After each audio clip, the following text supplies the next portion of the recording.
السلام عليكم ورحمه الله وبركاته. مرحبا بكم في قناه محمود شرع الغلابه. اشترك في القناه وفعل زر الجرس ليوصلك كل جديد. دلوقتي يا رجاله زي ما انتم شايفين كده احنا جينا دلوقتي جينا دلوقتي طلعنا بالليل تمام علشان نشوف ايه اللي بيحصل هنا. تمام اخر مره زي ما انتم شفتوا رحنا هناك عند الاوضه اللي هناك دي كده.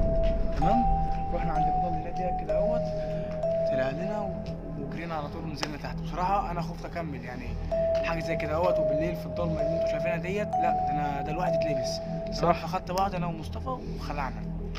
فدلوقتي جايب كام واحد معايا بس الرجاله مش هتطلع معايا في الفيديو. تمام فانا ومصطفى دلوقتي اللي هنتكلم وهنطلع في الفيديو ماشي.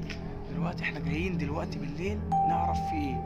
هل ده بقى مهرج طفل مقلب من هنعرف بقى. انا مش عارف بصراحه. انت عبيط ياض والله ما عارف. انت عبيط.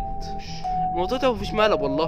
فهنشوف كده الدنيا ماشي. كده زي ما انتوا شفتوا دلوقتي. تمام زي ما انتوا شفتوا دلوقتي احنا ضربناه هنا وقع في الارض هنا تمام.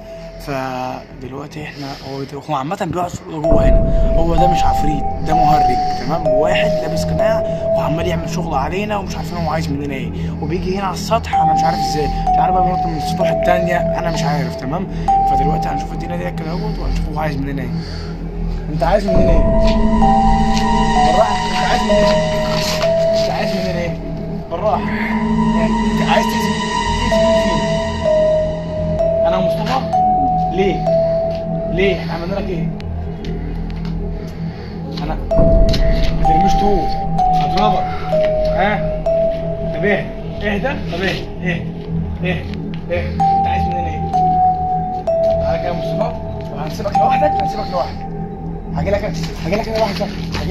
هاجي لك انا لوحدك. طيب دلوقتي هو مش عايزني. بصوا هو مستخبي. هو اصلا خايف مننا يعني. تمام هو خايف مننا اصلا. تمام فاحنا هنشوف دلوقتي يا رجاله. نخش انا لوحدي. تمام انا هخش اشوف هو عايز مني ايه. تمام تعالوا كده بالراحه. انت عايز مننا ايه؟ طب انت ارمي الطوب دوت. انت عايز مننا ايه؟